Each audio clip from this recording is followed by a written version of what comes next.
So I think the previous one did not have audio, so I'm going to re-record that for you guys here.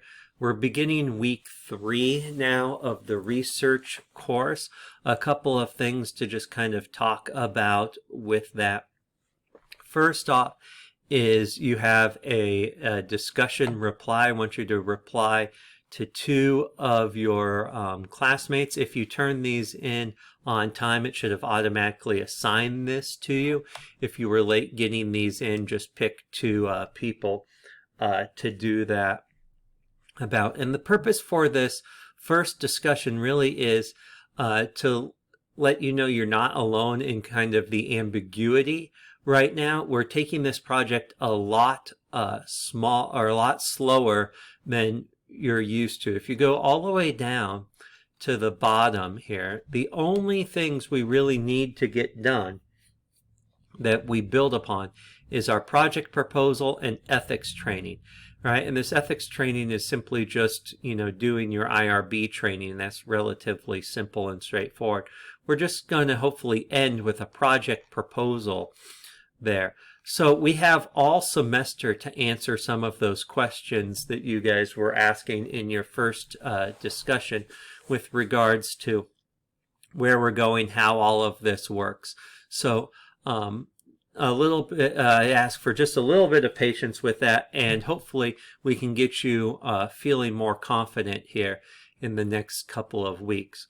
One of the ways that we're going to do that is we do have an individual meeting scheduled for the 26th, as far as due on the 26th, to try to move this along to help some of that anxiety. I want you to try to get this done this next week. It doesn't need to be scheduled with me per se, unless that's helpful to you.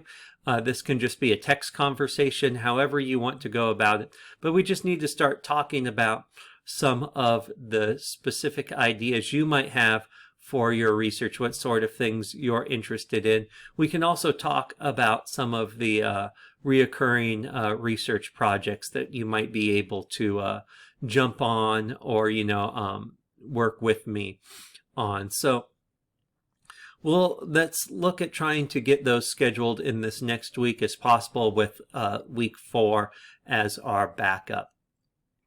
Now, with regards to the videos and the readings, I don't want to say these are optional, because as soon as you say something is optional, then nobody does it.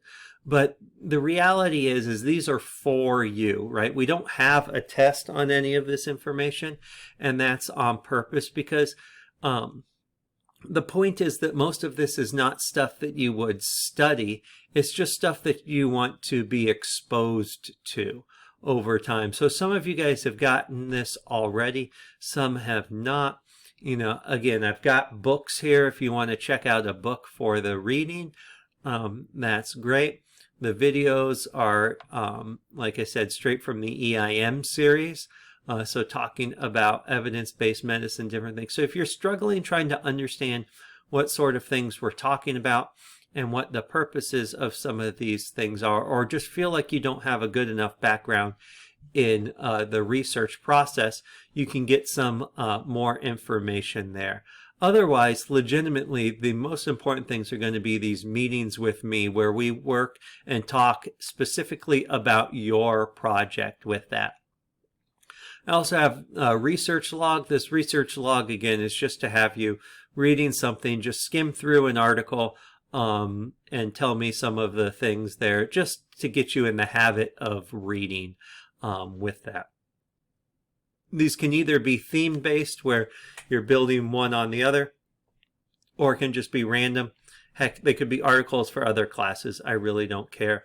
I just want you to be reading some research and just be in the habit of doing that. So anyway, this next week here, discussion reply to those 2 students that were assigned to you. Again, if you were late getting it in, you weren't assigned anybody, shame on you. But that's okay. Just reply to any 2 people. Try to spread it out a little bit as much as possible. the couple of background information assignments that you can do if you need a little bit more background, and your research log. Hopefully that's not taking too much of your time, and this course isn't that much of a stressor for you. If it is, of course, reach out to me, and if you have any questions, let me know. Otherwise, have a great day.